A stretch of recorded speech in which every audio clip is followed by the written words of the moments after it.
ऐसे तो आगे जा रहे हैं, वैसे तो ठंड बढ़ रही है तो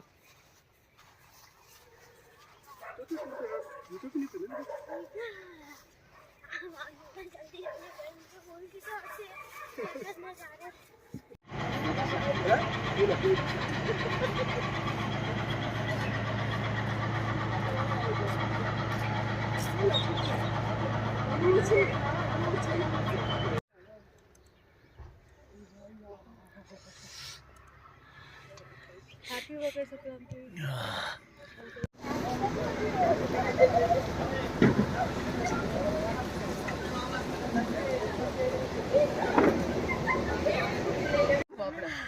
विरल हूँ, राजकोट से हूँ, गुजरात राजकोट से। माउंट आबू हम घूमने आए थे पूरे परिवार के साथ और हमने ये सोचा नहीं था जो माउंट आबू में ठंडी का एहसास करने आए थे, लेकिन अभी फिलहाल जो हमने देखा 2 दिन में वो काफ़ी सुनहरा था, काफ़ी अनबिलीवेबल था।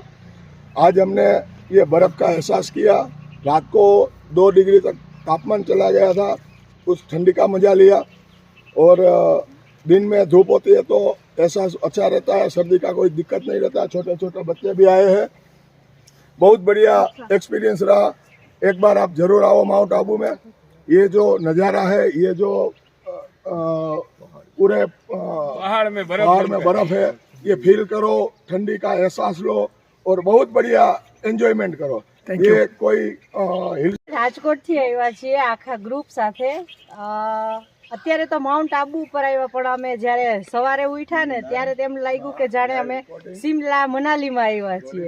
અહીંયા જોયું તો સ્નોફોલ જેવા નાના નાના आइस क्रिस्टल हो गए थे और सब हाथ में लेके हमने एंजॉय किया। बच्चों ने भी ऐसे फुल एंजॉय किया। ऐसा लग रहा है हम आबू में नहीं है, दूसरी जगह घूमने गए हैं। Thank you.